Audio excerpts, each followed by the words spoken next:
Hello Internet, and welcome to Comics Crossing. My name is Brando Castro, and on today's episode, we'll be talking about one of television's hottest shows, The Flash. We're currently enjoying a renaissance of comic book adapted television, and The Flash is something of a frontrunner. Just this last week, The Flash aired the 5th episode of its second season, which rocketed to 3.6 million viewers, topping out its 8 p.m. competition to ABC and Fox, and outdoing Marvel's Agents of S.H.I.E.L.D. the hour after. So, for those of you who haven't watched yet, and are perhaps interested in catching on, here are my top 3 reasons as to why you should be watching The Flash. One of the most common reservations I hear from people who are tentative about watching these comic book shows is that they think that they need a nerd PhD to enjoy, and that is definitely not the case with The Flash. If there's one thing I could say impressed me most about Season 1 of Flash, and granted, I have a lot to choose from, I would definitely say it was in its ability to tell a story that was rich with comic book lore, but present it in a way that was digestible for fans of all types. The show initially takes a lot of beats from crime genre shows, which should make the pacing familiar and understandable for most people. And compared to other comic book shows out there right now, such as Gotham or even its sister show Arrow, Flash is tonally very different.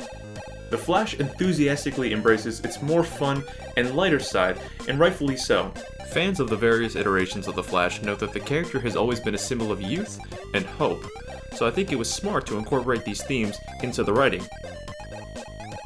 The Flash has a healthy variety of villains throughout Season 1, each obviously varying in plot relevance, but every single one of them is a joy to watch. This seems like a good moment to quickly comment on the show's cinematic and special effects quality. I guarantee there will be some moments where you, just like myself, will have your jaw ever so slightly drop during some of these set pieces. For a budgeted show that has to produce 23 some odd episodes that are each an hour long, what they're able to achieve is nothing short of amazing.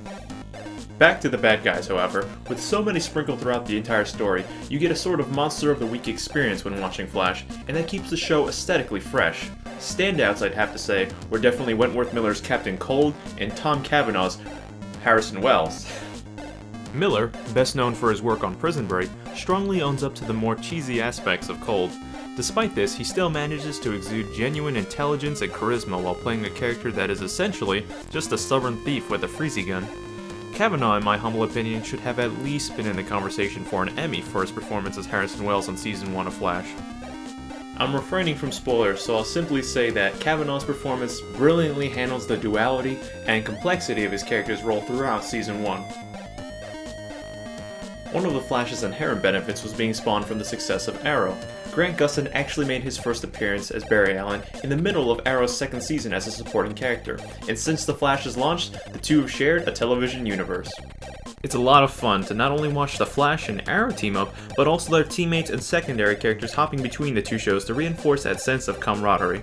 And that world is only getting bigger with those aforementioned secondary characters taking the lead this January in CW's newest show, Legends of Tomorrow.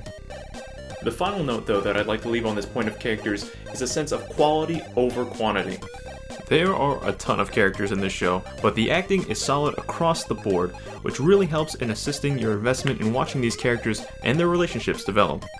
Lastly, I want to give a big nod to Mr. Grant Gustin, who plays our hero. Grant was either a lucky or brilliant casting job because he feels absolutely made for the role. He mixes just the right amount of innocence and resolve into his take on Barry, which really gets you to these points where you find ephemeral moments. You completely forget that the scene is being scripted.